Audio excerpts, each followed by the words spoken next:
Halo, selamat pagi. Jumpa lagi di konten saya. Pada kali ini, saya akan sedikit sharing tentang apa saja poin-poin yang bisa membuat rekan-rekan yakin bahwa rekan-rekan yang terkhususnya sekarang berada di bangku sekolah menengah atas untuk melanjutkan program studi rekan-rekan ke perguruan tinggi kedinasan di bidang pelayaran. Pertama-tama yang perlu rekan ketahui adalah perguruan tinggi kedinasan bidang kepelautan ini tidak hanya semata-mata mencetak rekan-rekan untuk menjadi pelaut seutuhnya. Jadi di sini maksud saya adalah rekan-rekan ketika lulus tidak semata-mata menjadi pelaut dan bekerja di atas kapal. Semua itu tergantung dengan program yang rekan-rekan ambil dan pilihan rekan itu sendiri. Di kampus pelayaran, rekan-rekan bisa menemukan 4 bidang kejuruan atau 4 program yang diselenggarakan oleh pemerintah. Yang pertama adalah program studi nautika, yang kedua adalah teknika, yang ketiga adalah tata laksana angkutan laut, dan yang keempat adalah ETO atau Electrician Technical Officer. Jadi rekan-rekan di sini bisa memilih satu dari 4 jurusan tersebut.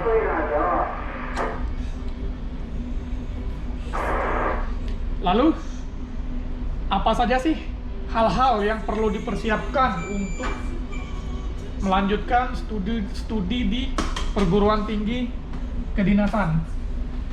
Hal yang perlu rekan-rekan persiapkan adalah yang pertama, kesehatan. Kesehatan rekan-rekan harus sesuai standar kerja pelayaran.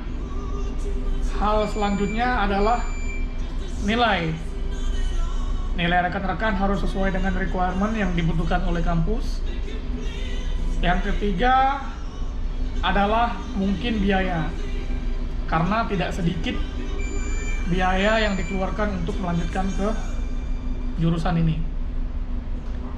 Setelah rekan-rekan mempersiapkan ketiga hal tersebut, rekan-rekan bisa searching di Google atau di internet, terserah, bisa di sosial media seperti Instagram dan lain-lain, tentang kampus yang rekan inginkan.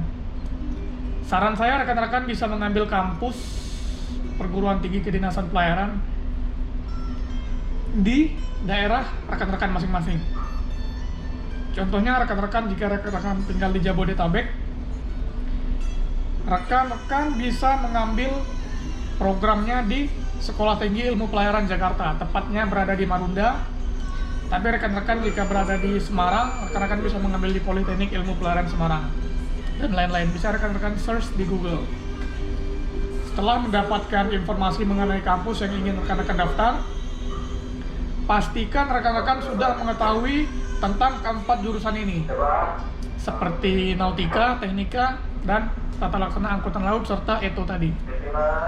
Nah, setelah rekan-rekan tahu dan mendapatkan sedikit informasi mengenai hal tersebut, hal-hal apa saja yang membuat rekan-rekan yakin bahwa rekan-rekan cocok berada dan berkecimpung di bidang dan di industri ini.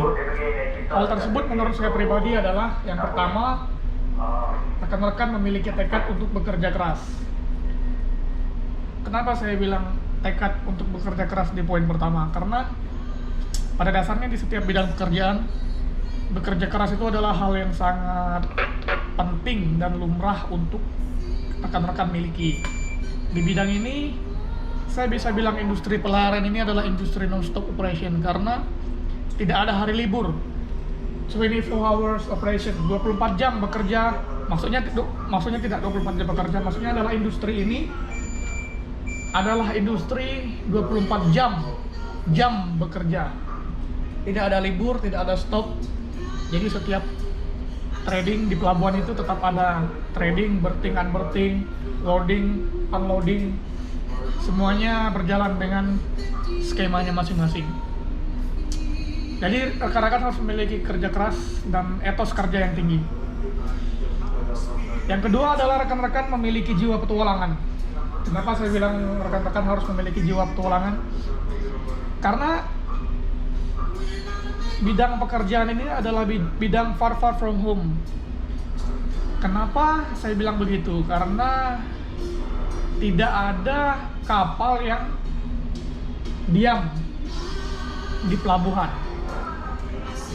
Karena suatu kapal itu didesain tidak hanya untuk berada di pelabuhan, mereka harus crossing ocean, maksudnya adalah berlayar melintasi samudera dan benua-benua. Jadi jika rekan-rekan memiliki jiwa petualangan yang baik, jiwa muda, saya rasa bidang ini sangat cocok untuk rekan-rekan pilih untuk melanjut studi di perguruan tinggi. Tadi adalah poin kedua. Poin ketiga adalah rekan-rekan ingin bersaing di dunia internasional. Maksudnya bersaing di dunia internasional ini adalah ijazah yang rekan-rekan terima selulusnya rekan-rekan dari kampus Pelayaran itu memiliki international standar. Maksudnya adalah international trading class. Jadi ijazah rekan-rekan itu bisa digunakan untuk di negara-negara lain seperti Singapura, Malaysia, atau negara-negara Eropa lainnya. Jadi tidak hanya Indonesian trading, rekan-rekan bisa bersaing international scale, berskala internasional. Rekan-rekan bisa bekerja bersama foreigner, bekerja bersama orang asing, bersama bule, dan bersama orang-orang negara lainnya. Dan ini bisa membantu keinginan rekan-rekan untuk bekerja skala internasional. Lalu selanjutnya adalah poin selanjutnya adalah rekan-rekan memiliki tekad untuk mengarungi samudra. Poin ini mungkin terdengar lucu, tapi tidak sedikit para taruna itu masuk ke kampus Pelayaran dengan alasan ingin mengarungi 7 samudra katanya. Dan mungkin termasuk saya juga. Jadi mungkin rekan-rekan penasaran dengan bagaimana sih samudra itu, penasaran bagaimana laut sekitar, penasaran bagaimana rasanya berlayar. Mungkin itu bisa menjadi alasan terkuat rekan-rekan untuk melanjutkan studi rekan-rekan ke perguruan tinggi kedinasan bidang pelaut ini atau bidang pelayaran ini. Jadi itu mungkin bukan hal yang salah, bahkan bisa dibenarkan. Dan termasuk itu juga saya. Lalu selanjutnya adalah rekan-rekan ingin bekerja sambil melihat dunia baru.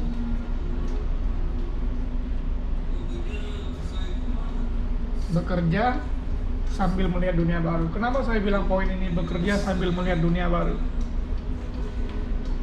Karena suatu shipping trading itu sebuah kapal memiliki pencharter. Maksudnya di sini adalah ship owner memiliki pencharter.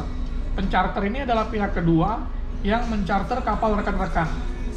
Jadi misalnya rekan-rekan bekerja di bidang pelayaran, tepatnya perusahaan, kita ambil contoh perusahaan Singapura. Kapal ini dimiliki oleh ship owner yang kapalnya berkewarganegaraan Singapura dan dicharter oleh pihak perusahaannya berkewarganegaraan Eropa misalnya, atau bahkan bisnis tradingnya di Eropa.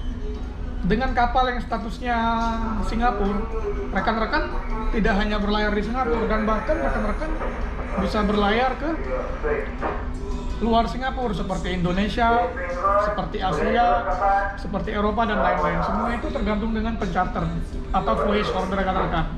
Di sini tidak menutup kemungkinan rekan-rekan bisa bekerja sambil melihat dunia baru, yang mana tidak bisa rekan-rekan lihat di tempat asal rekan-rekan itu sendiri.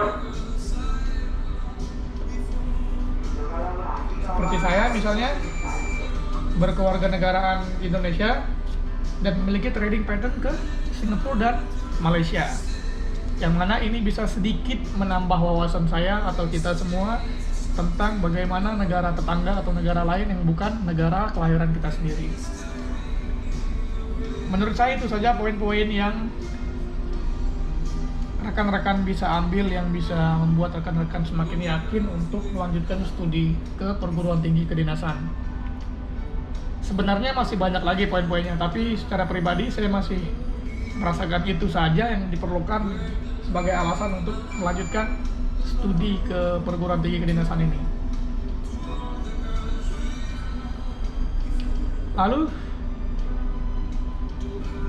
persiapan-persiapan tersebut, ketika sudah rekan-rekan persiapkan, jangan lupa untuk berdoa, karena segala decision itu berada di tangan Tuhan. Saya harap dan saya doakan semoga adik-adik yang sekarang duduk di bangku kuliah atau bangku SMA yang ingin melanjutkan studi di bidang ini sukses dan lancar.